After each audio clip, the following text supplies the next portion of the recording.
Hi hello ಎಲ್ಲರಿಗೂ ನಮಸ್ಕಾರ. ಎಲ್ಲರೂ ಹೆಂಗಿದ್ದೀರಾ?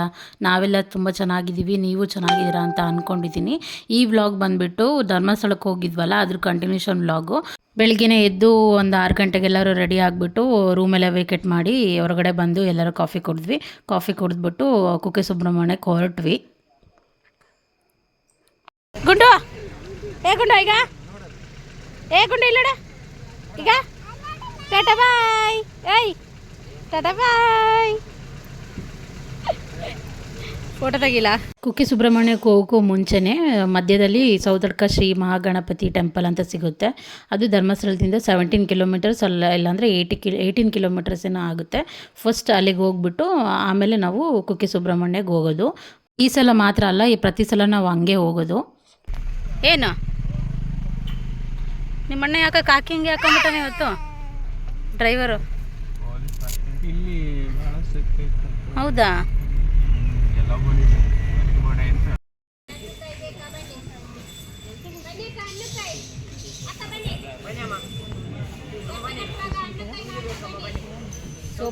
ದೇವಸ್ಥಾನದ ಹತ್ರ ಹೋದ್ಮೇಲೆ ಅಮ್ಮ ಒಂದು ಗಂಟೆ ತೊಗೋಬೇಕು. ಲಾಸ್ಟ್ ಟೈಮ್ ಬಂದಾಗ ನಾನು ಮದುವೆ ಆದರೆ ನಂಗೆ ಗಂಟೆ ಕೊಡ್ತೀನಿ ಅಂತ ಬೇಡ್ಕೊಂಡಿದ್ರಂತೆ. ಆರ್ಕೆ ತೀರ್ಸೋಣ ಅಂತ ಹೇಳ್ಬಿಟ್ಟು ಒಂದು ಗಂಟೆ ತೊಗೊಂಡು ಹೂವು ಎಲ್ಲ ಸೆಟ್ ಬರುತ್ತಲ್ಲ, ಒಂದು ಸೆಟ್ ತೊಗೊಂಡ್ವಿ. ಅದರಲ್ಲಿ ಗರ್ಕೆ ಮತ್ತು ಹೂವು, ಗಣೇಶನಿಗೆ ಇಷ್ಟ ಆಗಿರೋದು ಹೆಕ್ಕೆ ಹೂವು ಇರುತ್ತಲ್ಲ ಅದ್ರದ್ದು ಹಾರ ಮತ್ತು ಹಣ್ಣು ಕಾಯಿ ಎಲ್ಲ ಇತ್ತು ಅದರೊಳಗೆ. ತಗೊಂಡು ಹೊರಟ್ವಿ ದೇವಸ್ಥಾನಕ್ಕೆ. ಬೆಳಿಗ್ಗೆನೇ ಬಂದಿದ್ವಲ್ಲ, ಒಂಥರ ನೋಡೋಕೆ ದೇವಸ್ಥಾನ ಪೀಸ್ಫುಲ್ಲಾಗಿ ಕಾಣ್ತಾ ಇತ್ತು. ಮಂಗಣ್ಣ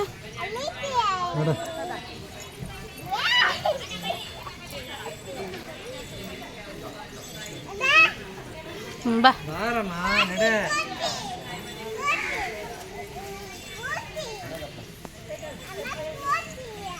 ಆ್ಯಕ್ಚುಲಿ ಈ ದೇವಸ್ಥಾನದ್ದು ಸ್ಪೆಷಾಲಿಟಿ ಏನಂತಂದರೆ, ನಮಗೇನಾದರೂ ಕೆಲಸ ಆಗಬೇಕಂತ ಇದ್ದರೆ ಹರಕೆ ಹೊತ್ಕೊಂಡು ನಮಗೆ ಕೆಲಸ ಆದರೆ ನಾವು ಬಂದುಬಿಟ್ಟು ನಿಮಗೆ ಗಂಟೆ ಕೊಡ್ತೀವಿ ಅಂತ ಬೇಡ್ಕೊಂಡ್ರೆ ಆಲ್ಮೋಸ್ಟ್ ಅಲ್ಲಿ ಎಲ್ಲ ಕೆಲಸಗಳು ಆಗ್ತವೆ ಅಂತ ಹೇಳ್ತಾರೆ. ನೀವು ಯಾರಾದರೂ ಧರ್ಮಸ್ಥಳಕ್ಕೆ ಬಂದರೆ ಆನ್ ದ ವೇ ಈ ದೇವಸ್ಥಾನಕ್ಕೆ ಹೋಗಿ ಏನಾದರೂ ಬೇಡ್ಕೊಳ್ಳೋದಿದ್ದರೆ ಟ್ರೈ ಮಾಡಿ ನೋಡಿ.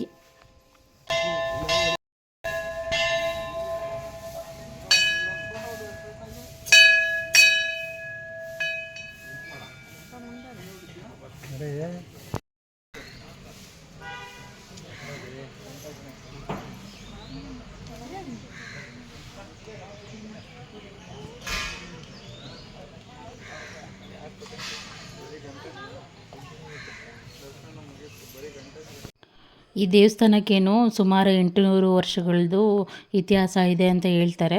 ಮತ್ತು ಎಲ್ಲ ನೀವು ಅಬ್ಸರ್ವ್ ಮಾಡಿದ್ರೆ ಎಲ್ಲ ದೇವಸ್ಥಾನದಲ್ಲೂ ಗರ್ಭಗುಡಿಯಲ್ಲೇ ದೇವರು ಇರ್ತಾರೆ. ಈ ದೇವಸ್ಥಾನದಲ್ಲಿ ಮಾತ್ರ ಗರ್ಭಗುಡಿ ಇಲ್ಲ, ಓಪನ್ ಸ್ಪೇಸಲ್ಲೇ ದೇವರು ಇರೋದು. ಸುತ್ತ ಫುಲ್ಲು ಗ್ರೀನರಿ ಇರೋದ್ರಿಂದ ಒಂಥರ ಮನಸ್ಸಿಗೆ ನೆಮ್ಮದಿ, ಶಾಂತಿ ಥರ ಫೀಲ್ ಆಗುತ್ತೆ. ಆಮೇಲೆ ಇಲ್ಲಿ ಸ್ಪೆಷಲ್ ಏನಪ್ಪ ಅಂತಂದರೆ ಸೌತೆಕಾಯಿನ ಪ್ರಸಾದಕ್ಕೆ ಸೆಟ್ಟಿರುತ್ತಲ್ಲ ಅದ್ರ ಜೊತೆಗೆ ಒಂದು ಸೌತೆಕಾಯಿ ಕೊಡ್ತಾರೆ. ಅದು ಏನೋ ಸ್ಪೆಷಲ್ ಅಂತ ಇಲ್ಲಿ ದೇವಸ್ಥಾನದಲ್ಲಿ. ರೈತರೆಲ್ಲ ದೇವರಿಗೆ ಈ ಸೌತೆಕಾಯಿ ಕೊಟ್ಬಿಟ್ಟೆ ಇದು ಮಾಡೋದು ಅಂತ ಹೇಳ್ತಾರೆ.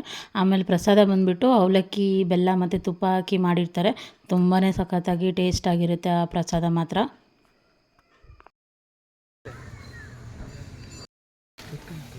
ತಿನ್ನೋ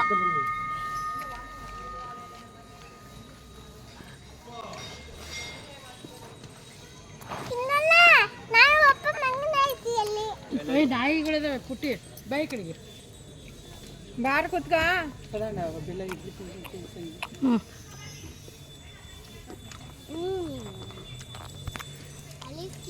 ಚೆನ್ನಾಗಿದ ಸೂಪರ. ಹಂಗೆ ತಿನ್ಬಾರ್ದು, ಬಲಗೈ ತಿನ್ನೋಕು, ಆ ಕಡೆಗೆ ತಿನ್ನು. ನಾನು ಒಬ್ಬ ಮಂಗಣ್ಣ ಹೇಳು. ಓಯ್ ಓಯ್ ಚೆಲ್ಬಾರ್ದಂಗೆಲ್ಲ ನಾಯಿ ಬಂತು.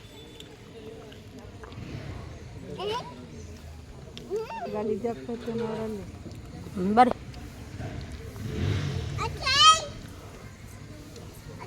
ಕೊಡ್ಬೇಕು, ಅದಕ್ಕೆ ಅಲ್ಲಿ ಹಾಕಿ ಕೆಳಗೆ ತಿಂತದೆ ನಾಯಿಗೆ.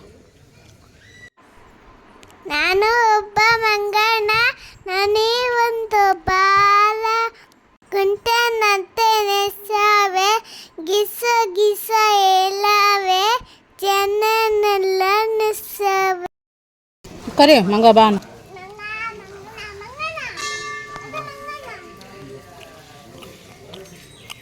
ನೀನು ನನ್ನ ಮಗಳಿಗಂತೂ ಮಂಗಣ್ಣಗಳು ನೋಡಿ ಫುಲ್ ಖುಷಿ. ಅವಳಂತರೂ ಮಂಗಣ್ಣಗಳ ಜೊತೆ ಎಲ್ಲ ಮಾತಾಡ್ತಿದ್ಲು. ಅದಕ್ಕೆ ಅವಳಿಗೊಂದು ಹಾಡು ಹೇಳಕ್ಕೆ ಬರುತ್ತಲ್ಲ ಅಂತೇಳ್ಬಿಟ್ಟು ಅವಳ ಹತ್ರ ಒಂದು ಹಾಡು ಹೇಳ್ತಿದ್ದೀನಿ. ನಿಮ್ಗೆಲ್ಲರಿಗೂ ಇಷ್ಟ ಆದರೆ ಲೈಕ್ ಮಾಡಿ. ಕುಕ್ಕೆ ಸುಬ್ರಹ್ಮಣ್ಯ ಬಂದು ರೀಚ್ ಆಗಿ ಆಶ್ಲೇಷಪಲ್ಲಿ ಪೂಜೆ ಮಾಡಬೇಕು ಅಂತ ಹೇಳ್ಬಿಟ್ಟು ಕೌಂಟರ್ಗೆ ಹೋಗ್ಬಿಟ್ಟು ಟಿಕೆಟ್ ತೆಗ್ಸಿದ್ವಿ. ಅದು ಟಿಕೆಟ್ ಬಂದುಬಿಟ್ಟು ಒಂದು 500 ಇರುತ್ತೆ. ಇದು ಪೂಜೆ ಮಾಡಿಸಿದ್ರೆ ಏನೋ ಫ್ಯಾಮಿಲಿಗೆಲ್ಲ ಒಳ್ಳೇದಾಗುತ್ತೆ, ಏನಾದರೂ ಸರ್ಪದೋಷ ಇದ್ದರೆ ಎಲ್ಲ ಹೋಗುತ್ತೆ ಅಂತ ಹೇಳ್ತಾರೆ. ಅದಕ್ಕೋಸ್ಕರ ಇದನ್ನು ಪೂಜೆ ಮಾಡಿಸ್ತಾರೆ ಫ್ಯಾಮಿಲಿ ಎಲ್ಲ. ಈ ಟಿಕೆಟ್ ತೊಗೊಂಬಂದ್ಬಿಟ್ಟು ಅಲ್ಲಿ ಕೂತಿದ್ರಲ್ಲ ಆ ಥರ ಎಲ್ಲ ಕೂತ್ಬಿಟ್ಟು ಸಂಕಲ್ಪ ಮಾಡಿಸ್ತಾರೆ. ಫಸ್ಟು ಸಂಕಲ್ಪ ಮಾಡಿಸ್ಬಿಟ್ಟು ಆಮೇಲೆ ಅದಕ್ಕೆಲ್ಲ ಟೈಮಿಂಗ್ಸ್ ಇರುತ್ತೆ. ಈ ಥರ ಒಳಗಡೆ ಬಿಡ್ತಾರೆ. ಒಳಗಡೆ ಕೂರಬೇಕು, ಒಂದು ಅರ್ಧ ಗಂಟೆ ಇರುತ್ತೆ ಪೂಜೆ ಮಾಡ್ತಾರೆ. ಟಿ ವಿಯಲ್ಲಿ ಕೂಡ ತೋರಿಸ್ತಾರೆ, ಯಾರಿಗೆ ಕಾಣಲ್ವ ಅವ್ರಿಗೆ.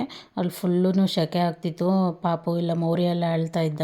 ಆಮೇಲೆ ಪೂಜೆ ಮುಗಿಸ್ಕೊಂಡು ಬಂದ್ವಿ. ಹೊರಗಡೆ ಆಲ್ರೆಡಿ ಟೈಮ್ ಆಗಿಬಿಟ್ಟಿತ್ತು. ಮತ್ತು ಇನ್ನೇನು ದೇವಸ್ಥಾನದೊಳಗಡೆ ಊಟ ಮಾಡೋಕ್ಕೆ ಲೇಟ್ ಆಗುತ್ತೆ ಅಂತ ಹೇಳ್ಬಿಟ್ಟು ಹೊರಗಡೆನೇ ತಿಂಡಿ ಮುಗಿಸಿದ್ವಿ. ಓಯ್ ಬೋಡ ಚೆನ್ನಾಗಿತ್ತ ಬಾಲು?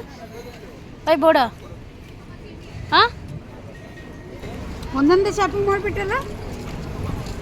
ಆಮೇಲೆ ನನ್ನ ಮಗಳು ಗೊತ್ತಲ್ಲ, ಏನಾದರೂ ಕೊಡಿಸ್ಲಿಲ್ಲ ಅಂದರೆ ಸುಮ್ಮನೆ ಇರಲ್ಲ. ಏನಾದ್ರು ಕೊಡಿಸಮ್ಮ ಅಂತಿರ್ತಾಳೆ. ಅದಕ್ಕೆ ಬಾಲು ಮತ್ತು ಆಟ ಆಡೋಕ್ಕೆಲ್ಲ ಸಾಮಾನು ತಗೊಂಡು ಹೊರಟ್ವಿ ಮನೆಗೆ, ಊರ ಕಡೆಗೆ. ಆಮೇಲೆ ಆನ್ ದ ವೇಲಿ ನಿಲ್ಲಿಸ್ಬಿಟ್ಟು Dharmasthala special full jar soda ಅಲ್ವಾ, ನನ್ನ ತಮ್ಮ ಫುಲ್ ಜಾರ್ ಸೋಡಾನ ಟ್ರೈ ಮಾಡಿದೆ. ನಮ್ಮ ಮನೆಯವರು ಡಿಫ್ರೆಂಟಾಗಿರಲಿ ಅಂತೇಳ್ಬಿಟ್ಟು ಮಟ್ಕಾ ಸೋಡಾ ಟ್ರೈ ಮಾಡೋಣ ಅಂತೇಳ್ಬಿಟ್ಟು ಟ್ರೈ ಮಾಡಿದರು. ಟೇಸ್ಟ್ ಏನೋ ಚೆನ್ನಾಗಿದೆ ಅಂತ ಹೇಳಿದರು. ನನಗೆ ತಾಟಿ ಹಣ್ಣು ಬರುತ್ತಲ್ಲ ಅದು ತಿನ್ನಬೇಕು ಅಂತ ಆಸೆ ಇತ್ತು, ಬಟ್ ಅದು ಇರಲಿಲ್ಲ ಅಲ್ಲಿ. ಎಲ್ಲರಿಗೂ ಹೊಟ್ಟೆ ಹಸಿವಾಗಿದೆ ಅಂತ ಹೇಳ್ಬಿಟ್ಟು ನಿಲ್ಲಿಸಿ ಊಟ ಮಾಡಿದ್ವಿ. ನನ್ನ ಮಗಳಿಗೆ ಗೋಬಿ ಬೇಕಂದ್ಲು, ಗೋಬಿ ಕೊಡಿಸಿದ್ವಿ. ನಾವೆಲ್ಲ ಫ್ರೈಡ್ ರೈಸ್ ಟ್ರೈ ಮಾಡಿದ್ವಿ. ಆಮೇಲೆ ಆನ್ ದ ವೇ ಬರಬೇಕಾದ್ರೆ ನಮಗೆ ಬೇಲೂರು ಕೂಡ ಸಿಗ್ತಿತ್ತು ನೋಡೋಕ್ಕೆ, ಬಟ್ ಎಲ್ಲರೂ ಟಯರ್ಡ್ ಆಗಿದೆ ಬೇಡ ಅಂತ ಅಂದರು. ಅದಕ್ಕೆ ಹೋಗಲಿಲ್ಲ. ಈ ವ್ಲಾಗ್ ನಿಮಗೆಲ್ಲ ಇಷ್ಟ ಆಗಿದ್ರೆ ಲೈಕ್ ಮಾಡಿ, ಸಬ್ಸ್ಕ್ರೈಬ್ ಮಾಡೋದನ್ನ ಮರಿಬೇಡಿ. Thank you for watching.